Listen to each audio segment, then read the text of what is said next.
మీ business ఏదైనా మీ ఊర్లో promotion చేయాలంటే అది సుమన్ టీవీతోనే సాధ్యం. ఇప్పుడే సంప్రదించండి. ఆటపాటలు, ప్రేమ, కళలతో చిన్నారుల ప్రపంచం కొనసాగాలి. కానీ ఈ చిన్నారుల పడుతున్న వేదన మాత్రం ఆటలకు బదులు తీవ్ర మనోవేదనకు గురవుతున్నారు. చిన్నతనంలోనే ఆత్మహత్య చేసుకున్న తండ్రి, అనారోగ్యంతో తల్లి సైతం మరణించడంతో దిక్కులేని వాళ్ళుగా మారిపోయారు. మానవత్వాన్ని ప్రశ్నించే ఒక కథ ఈరోజు మేము పరిచయం చేయబోతున్నాం. అమ్మ మంచిగా చూసుకునేది, పోయినాక ఏం లేదు.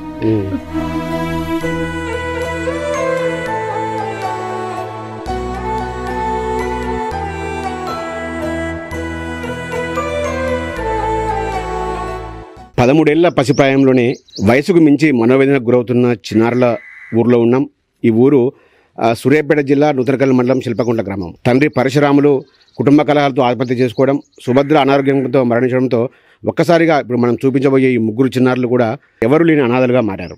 వాళ్ళు ఆటలు ఆడుకోవాల్సిన వయసులో పనులకు వెళ్తూ సొంత భోజనం కోసం కూడా, తిండి కోసం కూడా తీవ్రంగా వేదన పడుతున్న పరిస్థితి కనపడతా ఉంది. ఇంత వయసులోనే ఎవరికి రాని కష్టం వీళ్ళకు రావడం పట్ల అందరూ కూడా సహాయం చేస్తున్నారు. వాళ్ళ బంధువులంతా సహాయం చేస్తున్నారు కూడా, వాళ్ళకు కూడా వాళ్ళ కుటుంబ పరిస్థితులు కూడా వాళ్ళని ముందుకు తీసుకెళ్లేలా కనిపించట్లేదు. సో వీళ్ళకు ఆపన్నాస్తం, ఎవరైతే సమాజంలో ఎంతోమంది మనసున్న మహారాజులు ఉన్నారో వాళ్ళందరూ కూడా తలో చెయ్యి వేసుకొని వీళ్ళకు అండగా నిలబడాల్సిన అవసరం అయితే ఎంతైనా ఉంది. సో ప్రస్తుతం ఈ చిన్నారితో మాట్లాడదాం. చెప్పు నాన్న, ఏం చదువుతున్నావు నువ్వు? నేను ఎయిత్ క్లాసు. ఎట్లా చనిపోయారు అమ్మ నాన్న? అసలు అమ్మ నాన్న విరు పెట్టుకుని చనిపోయిండు. మమ్మీ జ్వరం వచ్చి కామెలో చచ్చిపోయినా. ఎన్ని రోజులైంది అమ్మ చనిపోయి? ఎన్ని రోజులైంది? ఇప్పుడు 9. ఇప్పటికి 9 రోజులేనా? 9 రోజులు. అంతే. ఏమనిపిస్తుంది? అమ్మ లేదు, నాన్న లేడు, ఏమనిపిస్తుంది మీకు? బాధ అనిపిస్తుంది. అంటే అమ్మ ఉన్నప్పుడు మీకు అన్ని భోజనం, అమ్మ పోయిన తర్వాత ఎలాంటి కష్టాలు అనుభవిస్తున్నారు మీరు? అమ్మ పోయిన తర్వాత అమ్మ మంచిగా చూసుకునేది, పోయినాక ఏం లేదు. ఎట్లా మరి? ఎట్లా అన్నం ఏడ తింటారు? ఎట్లా పోయినా వాళ్ళు ఇంటికాడు. మరి ఎట్లా ఈ చెల్లెని తమ్ముని ఎట్లా చూసుకుంటున్నారు? ఇబ్బంది అనిపించలేదు నీకు? అనిపిస్తుంది. ఏం పని చేస్తున్నావు వాళ్ళ కోసం? ఏదో ఒక పని.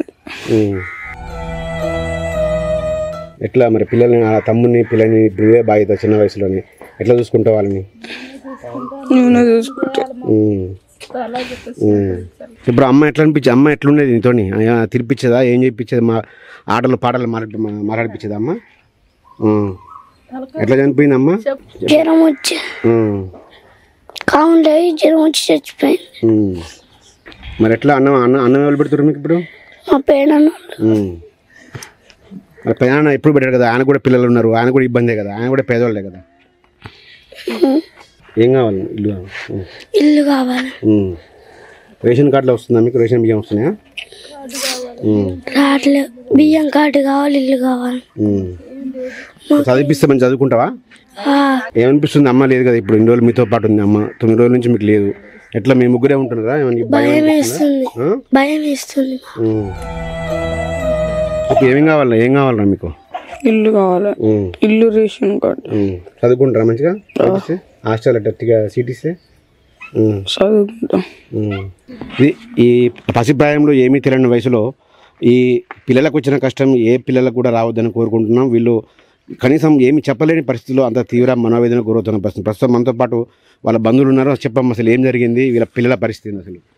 మా చెల్లె సారు, మా చెల్లె, మా మధ్య నా చెల్లెక పిల్లలు వాళ్ళు ఆర్థిక పరిస్థితుల్లో జ్వరం వచ్చింది. ఆ చూసుకునేంత శగతకారం లేక చనిపోయింది. పిల్లల మీద ఎవరి మీద వెనక దివి లేక చనిపోయింది. మా మధ్య ఊరేసుకుని చనిపోయిండు. ఇక ఇన్ని రోజులు కూడా మా అమ్మ ఉన్నది. ఇక మేము వాళ్ళ బాబాయ్, వాళ్ళ పెదనాన్న, వాళ్ళ పెద్దమ్మ, ఇక నేను సేకరించి చూసినాం ఇన్ని రోజులు. ఇప్పుడు మేము కూడా మా పిల్లలకు మేము చూసుకునేది. మా చెల్లె పిల్లలు ఆర్థిక పరిస్థితిలో ఉన్నారు. ఎవరైనా కొంచెం వరకు సేకరించాలి అని దయచేసి చెప్తున్నాం సార్. మా చెల్లె చనిపోయింది, వాళ్ళకేం వెనకదేమి లేదు. మేము చూస్తే ఎన్నాళ్ళు చూస్తాం. ఆ పిల్లల ఒక్కలైతే చూడగలుగుతాం. మన ముగ్గురు పిల్లలు ఎటు చేసినా తల ఒక చేయి సేకరించాలి సార్. వాళ్ళని ఒక ప్రభుత్వం చేయాలి. అట్లా ఇప్పుడు ఈ ఇల్లు కూడా వీళ్ళది కాదా ఇది ఇల్లు? మరి ఎట్లా ఇల్లు ఎక్కడ ఉంటారు ఎట్లా అమ్మా?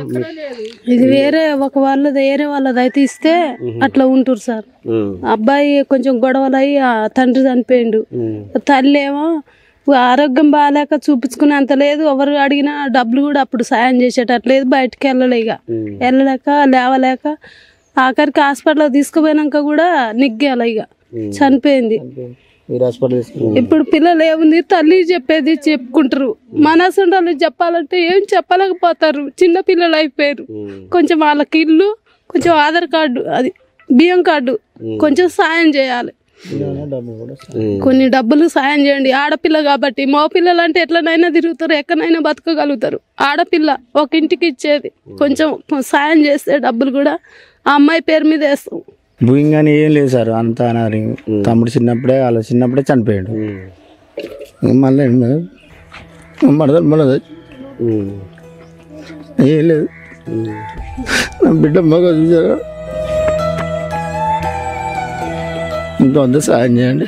ఇది ఇక్కడ బంధువులు ఇప్పటివరకు అయితే తల్లి చనిపోయి 9 రోజులు అవుతుంది. బంధువులు వీళ్ళ ఆలన పాలన చూస్తారు కానీ వాళ్ళ ఆర్థిక పరిస్థితి కూడా అంతంత మాత్రమే. సో వాళ్ళకు కూడా వాళ్ళకు ఆర్థిక స్థాయికి మించి కూడా వాళ్ళ బరువు మేయడం వాళ్ళకు కూడా ఇబ్బంది అవుతుంది. సో సమాజంలో మనసున్న మహారాజులు ఏమైనా ఎన్జిఓలు ముందుకు వచ్చి పిల్లలకు అండగా నిలబడాలని వాళ్ళంతా కూడా కన్నీళ్లతో వేడుకుంటున్న పరిస్థితి కనబడతా ఉంది. ఇక్కడ ఈ దృశ్యాలు చూస్తుంటే కనుక ఖచ్చితంగా ఒక మనసున్న వారిని ఎవరైనా కూడా కంటతడి పెట్టించే ఒక దుర్భరమైన జీవితం మాత్రం ఈ చిన్నారులు గడుపుతూ ఉన్నారు. వాళ్ళకు కేవలం ఇల్లు కూడా లేని పరిస్థితికి ప్రస్తుతం మనం చూడొచ్చు. కేవలం ఒక ఎవరిదో ఈ ఊర్లో ఎవరిదో ఖాళీ ప్లేస్ ఉంది. ఆ ఖాళీ ప్లేస్లో 4 రేకులు అడ్డు పెట్టుకొని ఈ 3 పిల్లలు కూడా చిన్నారులు కూడా బిక్కుమంటూ కూడా ఈ ఇంట్లోనే వాళ్ళు జీవిస్తున్న పరిస్థితి కనబడతా ఉంది. సో ఖచ్చితంగా ఎవరైనా కూడా వీళ్ళకి అందంగా నిలబడాల్సిన అవసరం ఉంది. ప్రభుత్వం ఏదైతే ఇస్తుందో డబుల్ బెడ్రూమ్లు కావచ్చు, కాదు రేషన్ కార్డు కావచ్చు, వీళ్ళకి రేషన్ కార్డు కూడా లేదు, కేవలం ఇల్లు కూడా లేదు. సో ప్రభుత్వం జిల్లా కలెక్టర్ కానీ ఇంకా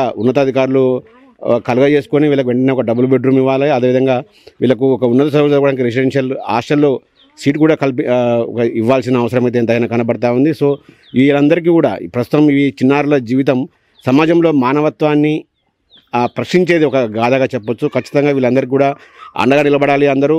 సో అందరూ అండగా నిలబడాలని కూడా సుమన్ టీవీ పక్షాన వేడుకుంటున్నాం. అమ్మ మంచిగా చూసుకునేది. పోయినాక ఏం లేదు.